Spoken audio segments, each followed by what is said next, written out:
Officials discovered a large dead beached whale washed up on Lido Beach. January 30, 2023, Nassau, New York. Officials discovered a large dead beached whale washed up on Lido Beach West Town Park in Hempstead on Long Island. Credit: Martin Calendar/FNTV. Hundreds of boats were reportedly speeding through zones designed to protect critically endangered North Atlantic right whales in the Virginia Beach area before a deadly boat strike last month. Using the ship Speed Watch tool, new analysis from Oceana, an organization that works to protect the whales, found that 106 of the more than 200 boats larger than 65 feet long that traveled through slow zones at the mouth of Chesapeake Bay from February 1 through 11 were found to be speeding in mandatory slow zones.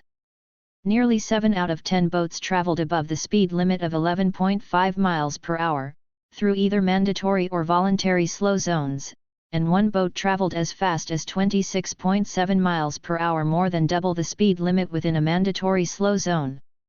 Between February 8 and 11, preceding the discovery of the dead whale, more than 75% of the boats did not comply with the mandatory or voluntary speed limits.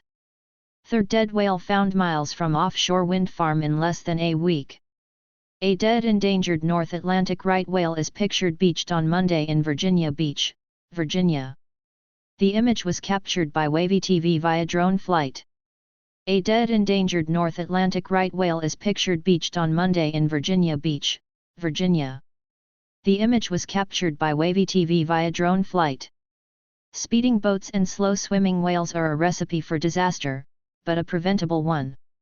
Current vessel speed limits are ineffective and made worse by the fact that they aren't even properly enforced, Gib Brogan, campaign director at Oceana, said in a Friday statement. NOAA knows this and has a pending new regulation that would update the slow zones established to protect the North Atlantic right whale.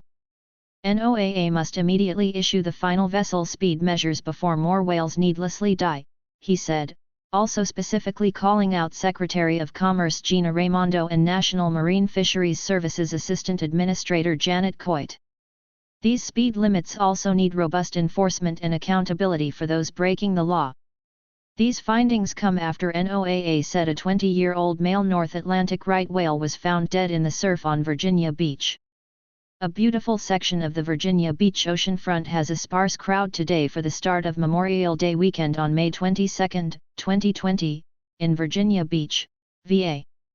A beautiful section of the Virginia Beach oceanfront has a sparse crowd today for the start of Memorial Day weekend on May 22, 2020, in Virginia Beach, VA. Dead humpback whale found floating off New Jersey coast. Following a necropsy examination, the agency said that experts had determined that the 43-foot-long whale had suffered a catastrophic blunt force traumatic injury, with wounds consistent with a vessel strike. It is beyond frustrating and sad that any North Atlantic right whale had to die because of government inaction, Brogan said. Meanwhile, we continue to wait for our government to finalize its own proposal at a pace that feels like watching paint dry. A 9-year-old male right whale lays dead on a beach on Miscou Island in the Canadian province of New Brunswick after being towed onto the shore the night before on June 7, 2019.